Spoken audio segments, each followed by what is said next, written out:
Знаевме дека ќе бидеме осудени затоа што судиите мора да испорачат резултати, вели Владимир Куновски за телевизија 24, откако Скопскиот апелацијски суд го осуди него и Здравко Савески на условна казна 6 месеци затвор за напад на канцеларијата на тогашниот председател Ѓорѓе Иванов за време на шарената револуција во 2016 година. Тој тврди дека пресудата е донесена во незаконска постапка, а полициски службеници го малтретирале неговото семејство со закани. Борбата не завршува тука, идеме и трето полувреме. У Македонија, за жал, третото полувреме е секогаш најако. Им ќе поднесеме пријави за разрешување на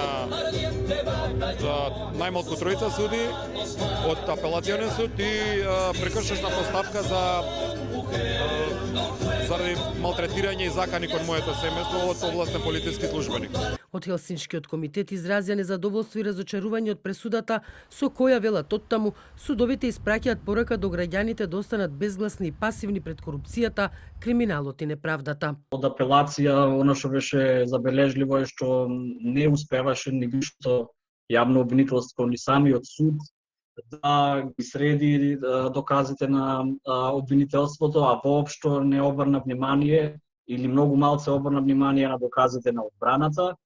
Самото тоа што треба да се има предвид контекстот на самиот настан пред 6 години и тоа што не се утврди тој износ на штета за да го квалификува на тој начин тоа кривично дело со такви последици, сметаме дека имаше проблеми и пропусти во оваа постапка. На социјалните мрежи дел од тогашните активисти на шарената револуција веќе пишуваат дека и после 6 години нема ниту правда, ниту мир. За Савески пак осудителната пресуда е пример како судиите одработуваат по партиска задача, тотално занеморувајќи го правото на обвинетите да се бранат. Во крајна линија тоа најмногу ме боли, напиша Савески на својот Facebook профил. Кога никој ќе побара да ви кажува дека имало демократија, правна држава или правда во Македонија и смејте му се во лице.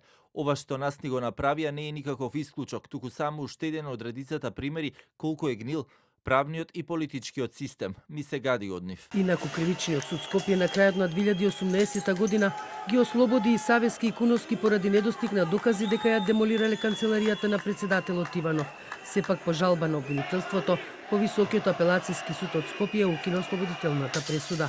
Претходно условни затворски казни добија Никола Ризанов, Филип Наковски и Борјан Евтимов, а за Мари Глендемири постапката беше раздвоена и таа се уште трае.